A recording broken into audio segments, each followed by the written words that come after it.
My beloved brothers and sisters, life is not always going to make sense. There will be moments where you feel lost. There will be days when the burden on your shoulders feels far too heavy to carry. There will be times when nothing goes according to your plan. And in those moments, you must remember one thing: trust Allah with what you cannot control. Sometimes we think we are in charge. We try to control every outcome, every relationship, every situation. But what happens when it doesn't work out? When the things we tried so hard to fix only get worse? That's when we start to panic. We become anxious. We ask, why me? What did I do wrong? My brothers and sisters, we forget that we are not the planners of our own fate. The one who created you, who fashioned your soul, who wrote your story before you were even born, He is the one in control, and His plan is always better than ours, even when it doesn't make sense to us right now. There will be moments of difficulty, moments of pain. Perhaps your heart has been shattered.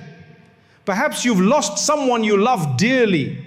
Perhaps you've made dua again and again and you see no answer.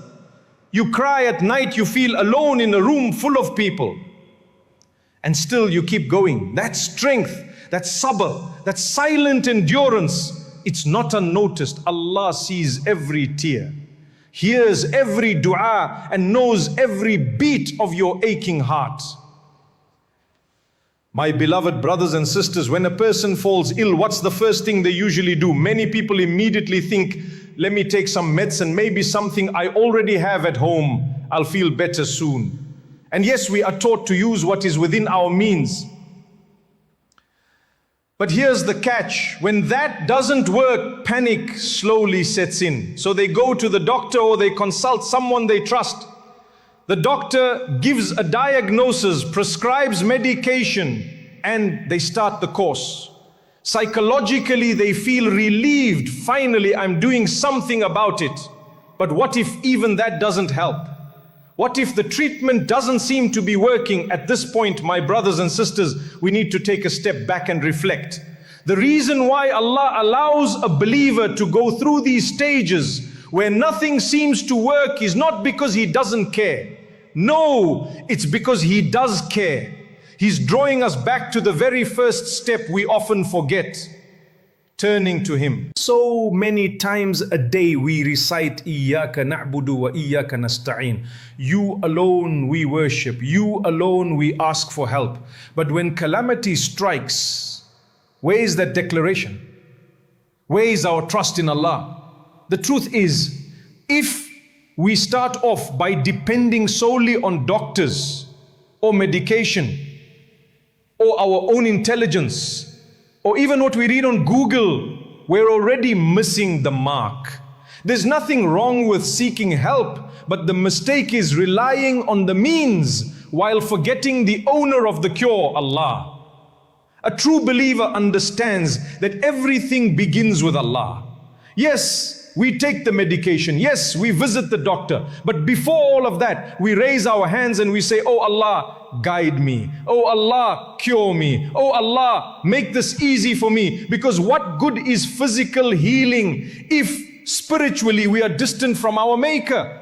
When you leave your home, don't you say, in the name of Allah, I place my trust in Allah. Then you lock the door, take the steps you need, but always knowing that success is only through Allah. The Prophet, peace be upon him, told us, any important matter that doesn't begin with Bismillah is cut off from blessing. Cut off. No barakah. Even if you achieve something on the outside, there's no peace, no contentment, because Allah was not in the equation.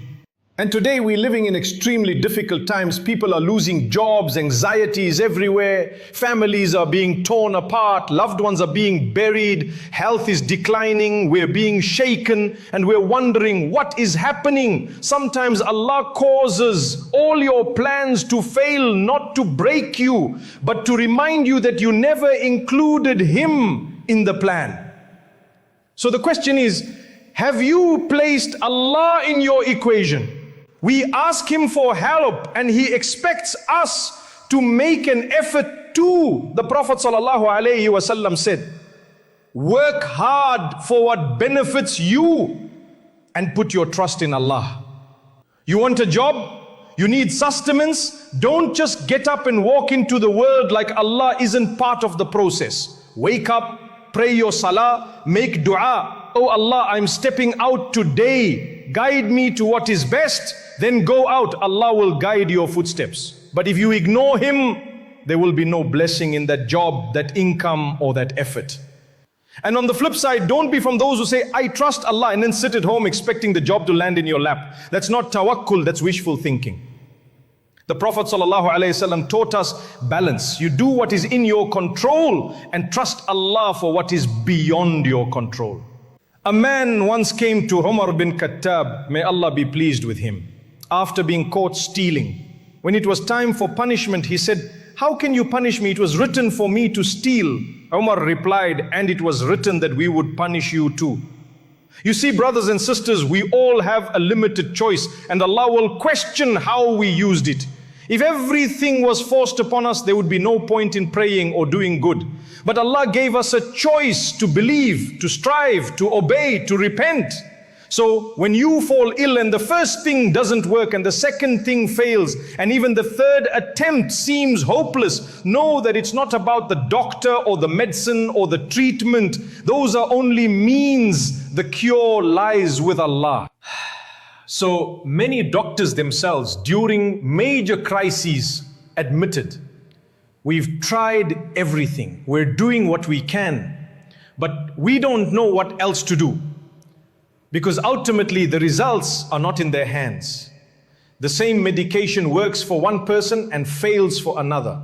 That is the power of Allah. Sometimes we go through difficulty, not because we've done something wrong, but because Allah wants something greater for us. When you're tested, when you feel like the walls are closing in, that's not the time to panic. That's the time to trust. That's the time to fall to your knees and cry out to the one who is in full control. Life will bring you stress, that's guaranteed. There will be moments where you sit alone staring at the ceiling, wondering, what's going on with my life? Everything feels out of place. The heart is unsettled. The mind won't stop racing. Anxiety becomes your silent companion. And in those moments, shaitan whispers, where is your Lord now? Where's the help you've been praying for? But my brothers and sisters, that is when your true belief is tested. Do you still trust Allah when you can't see the way? Do you still believe that He's a Rahman when life feels harsh? Do you still call on Him as Al-Wakil, the one who takes care of your affairs, when everything around you is falling apart? That's what true tawakkul is. It's not about trusting when things are easy. It's about holding firm when nothing makes sense. Yes, we get anxious. Even the prophets had moments of stress. Look at Musa alayhi salam. When he stood at the sea with Pharaoh behind him, his people cried, we're doomed. We're going to be caught. But what did Musa say? No, indeed my Lord is with me and He will guide me. That is the trust we need. Sometimes you're doing everything right. You're praying, making dua, avoiding sin, giving charity, and yet things are still hard. The bills are piling up. Your health is getting worse. People are turning against you. You start thinking, am I cursed? Is Allah angry with me? But that's not how it works. The Prophet, peace be upon him, was the most beloved to Allah, yet he buried his children. He was driven out of his home. He was called names. He faced hunger. He was injured, and yet he was the most blessed of all mankind. So difficulty is not a sign of Allah's anger. Sometimes it's a sign of His closeness to you. He wants you to turn to Him, not just with your tongue, but with your heart. You may not be able to control your situation, but you can control your reaction. You can choose to either drown in worry or swim in trust. And wallahi, when you truly trust Allah, you sleep better. You stop overthinking. You stop trying to control what is not in your hands. Sometimes the thing that's stressing you most, the money, the future, the illness, is already written. Worrying about it won't change it, but dua, that can change destiny. The Prophet, peace be upon him, told us that Nothing repels destiny except dua. So turn your stress into sujood.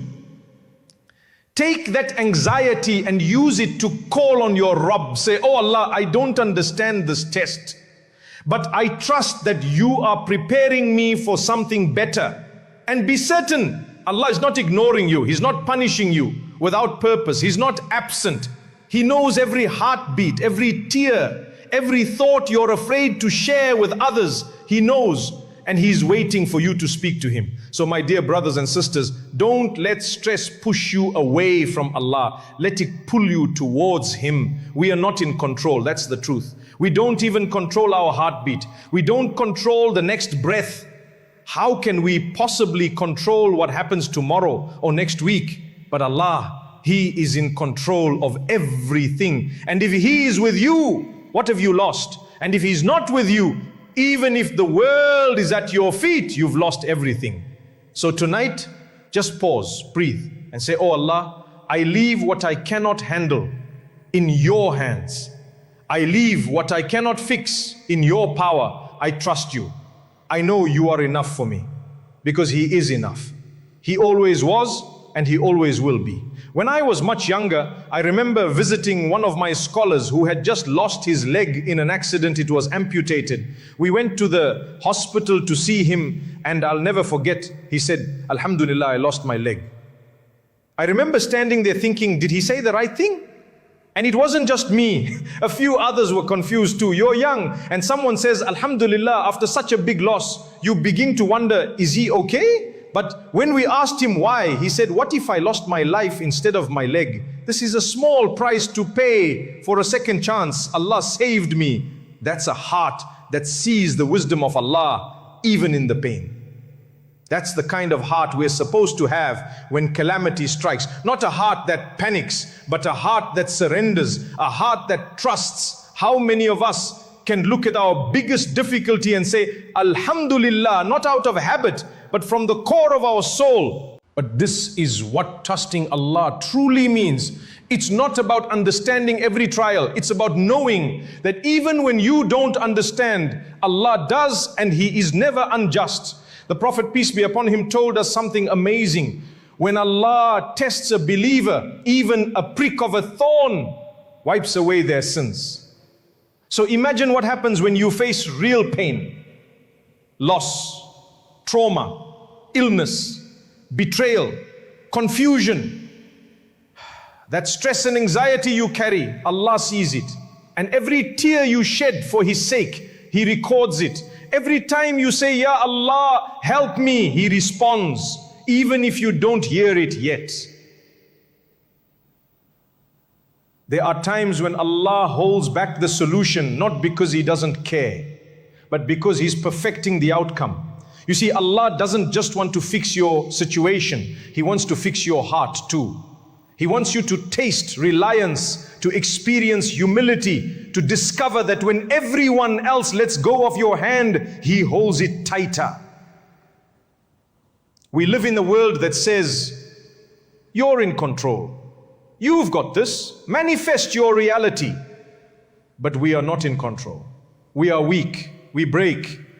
And that's okay. Because we were not created to be in control. We were created to surrender to the one who is. Maybe your difficulty isn't going away quickly. Maybe the healing is taking time. Maybe your du'as haven't been answered yet. But don't ever think your Lord is ignoring you. He says in the Quran, I respond to the call of the caller when he calls upon me. He didn't say only the pious. He didn't say only the perfect. He said, when He calls upon me, that's it. That means you, in your brokenness, in your confusion, in your anxiety, even when you feel distant, if you just raise your hands and say, Ya Allah, you've already been heard. So don't carry this burden alone. When you're stressed, give it to Allah. When you're anxious, give it to Allah. When you don't know what to do next, give it to Allah. Because He is the one who knows the unseen, the one who understands what you're going through, even when you can't explain it. the one who can turn your darkest night into the brightest dawn. And remember, Allah will never waste your tears, never waste your pain, never waste your sabr. There is a purpose behind every hardship, and one day you look back and say, now I understand why that had to happen. But until that day comes, trust, surrender, believe, and keep going, because your Rabb is closer than you think, and He's already preparing your relief. There was a sister who lost her husband in a car crash. And subhanallah, she told us something so powerful. She said, the pain was unbearable. I cried night after night. I couldn't eat. I couldn't sleep. I couldn't even breathe properly. She said, I kept asking, why, Ya Allah? Why him? Why now? But then she said something even more beautiful. She said, eventually I stopped asking why and started saying, Ya Allah, guide me through this. That shift from questioning to trusting, that's when her heart started to heal. You see, when tragedy hits us, the pain is real. Let no one tell you to suppress it. Islam doesn't ask us to bury our emotions. Even the Prophet, peace be upon him, cried when he lost his son Ibrahim. He held him in his arms and tears rolled down his blessed cheeks.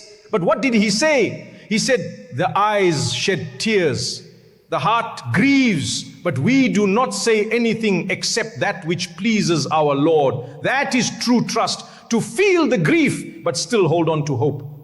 To cry the tears, but still say, Alhamdulillah. So many of us suffer in silence. We carry burdens that no one sees, smiling on the outside, but breaking inside. You pray, you fast, you give charity, but that wound in your chest is still bleeding. And you wonder, when will this end? Will I ever feel okay again? The answer, my brothers and sisters, is with Allah. Only with Allah. The world may give you temporary comfort, but it is only Allah who truly heals the heart. Allah tells us in the Quran, indeed with a hardship comes ease. Not after hardship, with it. That means while you are hurting, while you are breaking, there's already ease hidden inside that difficulty. You just haven't seen it yet, but you will, bi-iznillah, you will. Sometimes we think trusting Allah means everything will get better immediately, but that's not always the case. Sometimes trusting Allah means believing that even if things don't get better, He will give you the strength to handle it. And that's a different kind of miracle, because strength is not the absence of pain. Strength is standing in prayer when your legs feel weak. It's raising your hands in dua when your heart feels shattered. It's saying Alhamdulillah when your world feels upside down. And don't think Allah doesn't notice that. Wallahi, He sees every second of your struggle. He hears the silent cries. He counts every heartbeat of pain, and He rewards you for it all, even if no one else sees it. You might feel like your life is out of control, that you've lost direction, but remember, you are not lost, you are being led to a place better than where you've come from. You just have to trust the one who's guiding you. Think about this. If Allah brought you to this moment, knowing how weak and broken you feel, then surely He's already written a way out for you. Allah does not abandon His servants, not you, not ever. He says, and whoever relies upon Allah, then He is sufficient for him. He is enough. And when Allah says enough, it means more than the word could ever give you. So today, if you're carrying stress, grief, anxiety, or heartbreak, pause for a moment, take a deep breath, and remind yourself, I may not be in control, but my